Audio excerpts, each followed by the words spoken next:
One of the most horrific days of my life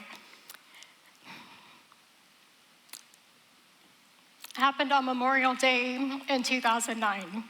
My youngest and I were driving home from my parents after lunch, and within 10 minutes of leaving their house, we were hit head-on by a motorcycle. I saw him coming and knew there was nothing I could do. In a matter of seconds, lives were changed forever. The guy was pinned under my SUV. Blood was pouring from my daughter's mouth.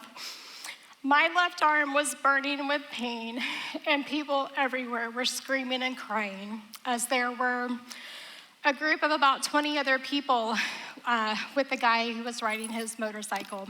It was mass chaos, and within minutes, the small country road of FM 1486 was bustling with fire trucks, ambulances, DPS officers, and onlookers. This tragic memory will stay with me for the rest of my days. The irony of this tragic accident is that my life was already in turmoil when it happened. I had filed bankruptcy earlier in the year, been diagnosed with depression and anxiety, put on suicide watch, and now my car was totaled. A few days after the accident, I found out the guy who hit me was drunk, which threw me deeper into depression and anger. I had no control over anything that was happening and honestly believed that God was punishing me for every sin I had committed my adult life. It became very clear at that point in my life. It was time to yield to the Lord. Tonight, let's learn how to drop the stress and let God handle our mess. Good evening. I am a grateful believer in Jesus Christ, who has healed from the hurt of divorce, continues to work through control, resentment, and procrastination, and my name is Nicci. Hi, everyone. Tonight, we are beginning a new series, Living in Recovery with a Yes to God. The acronym for YES is Yield, Embrace, and Serve. What a fitting way to end 2024 in our recovery journey by learning how we can say yes to God. Step 6, we are entirely ready to have God remove all these defects of character. Humble yourselves before the Lord, and he will lift you up, James 4:10. When used as a verb, yield means to surrender to another, to give up a temptation or habit. It also means to be fruitful or productive. As we embark on our recovery journey, steps 1 through 5 set us up nicely for step 6. We admit we are powerless. We believe God can restore us back to sanity. We made the decision to turn our lives and wills over to God. We made our moral inventories, and we've admitted to God and others our wrongdoings. Now we are ready to surrender our mess and let God handle the mess, right? Proverbs 3:5-6 reminds us, trust in the Lord with all your heart and lean not on your own understanding. In all your ways submit to him, and he will make your paths straight. Easy enough. We wake up tomorrow, we spend time with God, we let him know that we are going to trust his timing today, we are going to submit to his will, and trust that he will take care of us, making our path straight, and our day will go as planned. In all honesty, I would like to stand here and tell you that that is what I do every day. But honestly, surrendering to the Lord is a daily and sometimes hourly practice that I must consciously choose to do.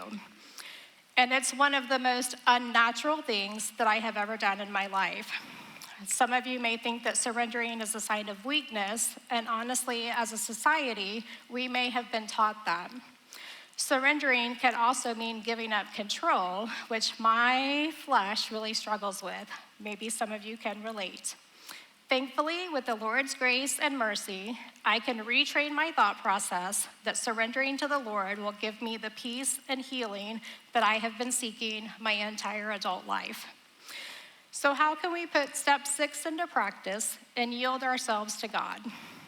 We must be our most transparent and vulnerable self with him. This means we tell him everything that is keeping us from him. Let's be honest, he already knows the good, the bad, and the ugly of our story.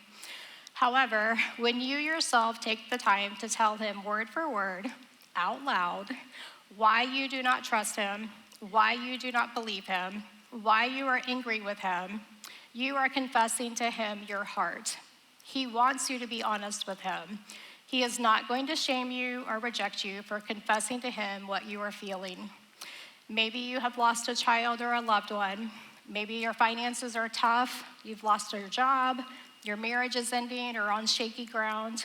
The addiction is taking a strong hold of you or a loved one. Whatever it is, it's time to stop holding on to these things so tightly and allow the Lord in. Even though he knows, he is waiting for you to invite him into your mess. The Bible tells a story of surrender, even though the Father did not believe. Mark 9:17 through 25 tells the story of Jesus' disciples trying to remove a spirit from a boy. However, they were not having any luck, so the Father took the boy to Jesus. And we'll pick up in verse 17. A man in the crowd answered, "Teacher, I brought you my son who is possessed by a spirit that has robbed him of speech. Whenever it seized him, it throws him to the ground. He foams at the mouth, gnashes his teeth, and becomes rigid. I asked your disciples to drive out the spirit, but they could not." "You unbelieving generation," Jesus replied, "how long shall I stay with you? How long shall I put up with you? Bring the boy to me." So they brought him, and when the spirit saw Jesus, it immediately threw the boy into a convulsion. He fell to the ground and rolled around, foaming at the mouth. Jesus asked the boy's father, "How long has he been like this?" "From childhood," he answered. "It has often thrown him into fire or water to kill him. But if you can do anything, take pity on us and help us." "If I can," said Jesus. "Everything is possible for one who believes." Immediately the boy's father exclaimed, "I do believe. Help me overcome my unbelief." When Jesus saw that a crowd was running to the scene, he rebuked the impure spirit. "You deaf and mute spirit," he said, "I command you, come out of him and never enter him again."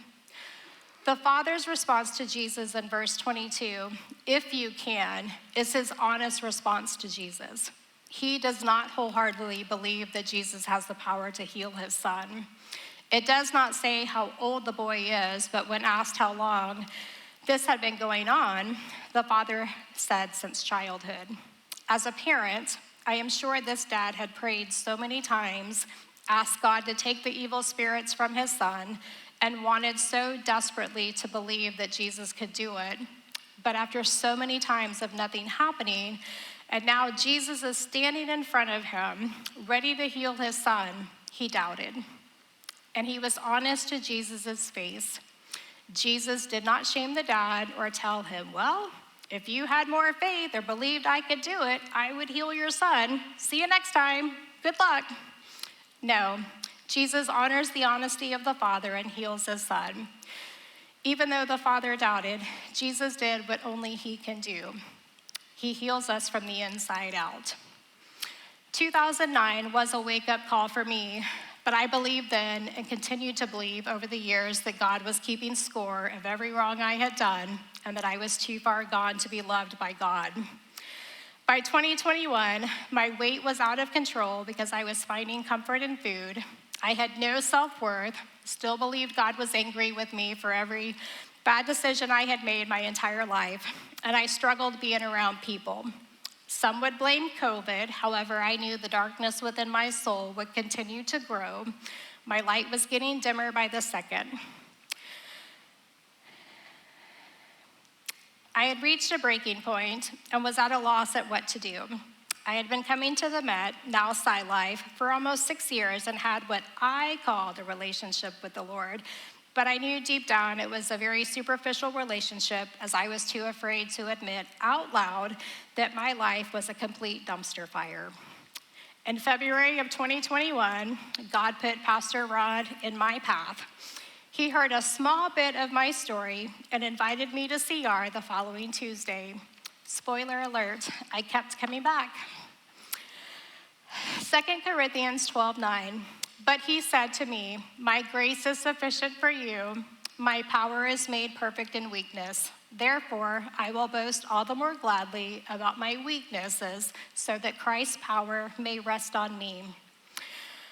I believed I failed miserably at being a mom to my daughters when they were growing up. My girls are both grown, and they are a big part of my recovery journey and why I came to CR. My oldest was a little over a year old when her dad and I divorced in 1997. At the time, I was a stay-at-home mom, didn't have a college degree, and had been in an emotionally and mentally abusive relationship with her dad for a little over 10 years. He had conditioned me to believe that I would never amount to anything, could never hold a job, and have any of my own friends. When I got the courage to leave him, he threatened my life and said that I could never take our daughter because I didn't have a job or any money, and he would call CPS and have me declared an unfit mother. And at the time, I believed everything that he told me because I had no self-worth.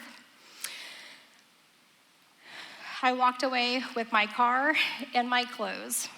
Not too long after that, I found myself in another relationship, and within a few years, we were married and had a daughter together. About 6 years into that marriage, we were divorced. This time, though, I was stronger, had a good job, and was not leaving my daughter behind.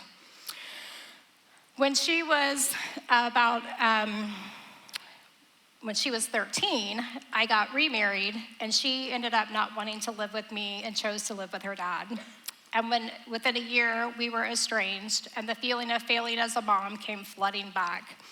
There were a lot of valley moments, and there were a lot of mountaintop moments between 2004 and 2021 with me and my girls. And it was not until I came to CR that I learned that I needed to surrender my life over to God.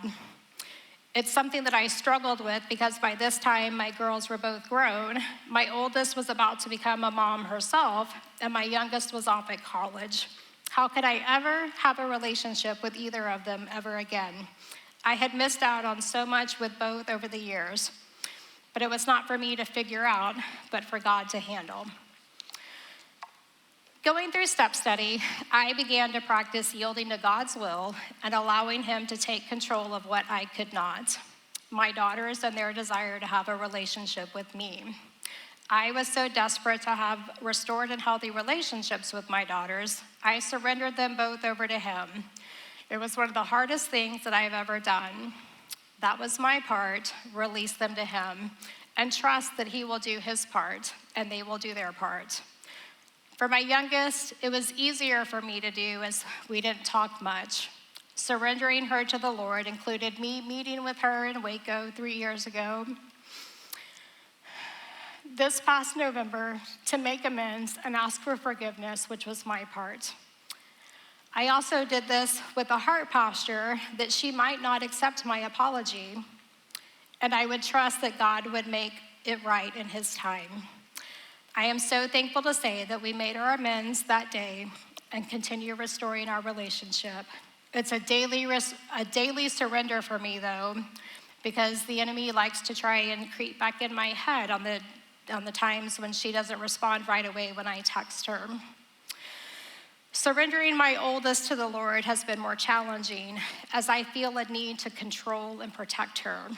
I've learned part of that stems from guilt of leaving her and not being there for her when she was growing up. In March of 2022, the Lord knew how to get my attention. My oldest was struggling with postpartum depression and anxiety and checked herself into a mental health facility. I, along with others, had been trying to help her, but to no avail. Even though she voluntarily checked herself in, she became very angry with me and even blamed me for everything that was happening. All the feelings of guilt and shame I had felt for leaving her came rushing back. Thankfully, though, I was grounded enough in step study with the steps and the principles and had a meaningful relationship with the Lord. I immediately knew this was an attack by the enemy and that I had to surrender her to the Lord. For the first time, I realized she was His child and He had entrusted me with her. It was time I surrendered her back to Him and allowed His will to be done. It was one of the hardest seasons of my recovery journey as I had to get real with God and tell Him out loud how hurt, scared, angry, sad, and confused I was for so long, asking him, why me? Why did he let this happen? Why didn't he protect me? Why didn't he protect her? As I was doing this, my oldest would be calling me, lashing out at me, all the while I was taking care of her little girl. It's been 2 years, and I'm happy to say that we are both in a much healthier place. I trust that God will provide and sustain her and continue to surrender her to him each day. His will is by far greater than anything that I could ever do. Isaiah 46:4. Even to your old age and gray hairs, I am he. I am he who will sustain you. I have made you, and I will carry you. I will sustain you, and I will rescue you.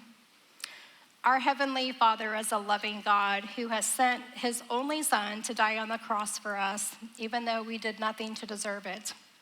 He is with us on our best days and our worst days. He does not leave us nor forsake us. He's never surprised when we treat our neighbor poorly, betray someone's trust, overindulge in alcohol, binge watch a Netflix series, engage in reckless behavior. You fill in the blank. Yielding to God may feel unnatural in the beginning. Due to our sinful nature as humans, we want to be in control. However, when we yield to God, we are putting our trust in him and his will for our life. Maybe you know exactly what you need to surrender to him. Maybe you aren't sure where to start. Here are some specific areas you can surrender to God. Anxiety and worry. Release this to the Lord. These thoughts and feelings are not from the Lord. Any past regrets. Forgive yourself and let God heal the wounds of your past. Resentment towards others.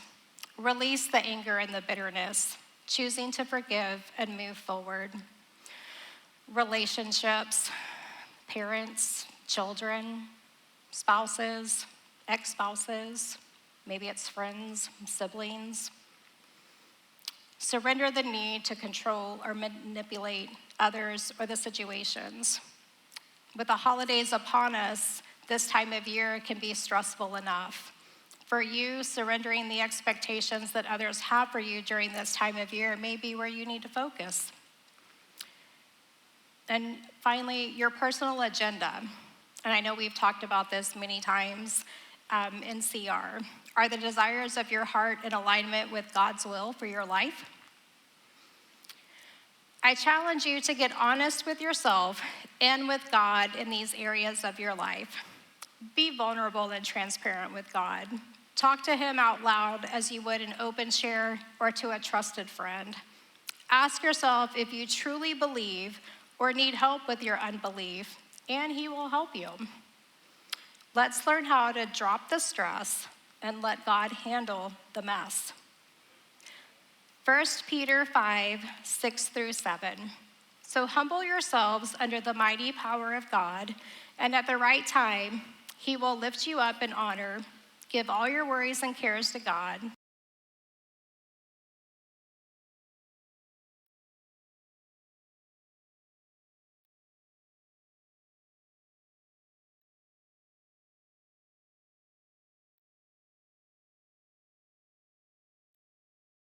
We humbly sit at your feet, seeking peace that only you can give.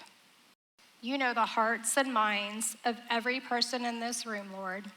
I pray we seek wisdom and guidance from you to help us surrender whatever has brought us here tonight.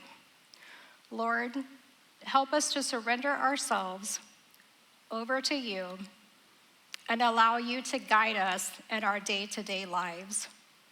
May our heart posture remain humble in obedience to your will, trusting that no matter what, you will make all things right according to your will.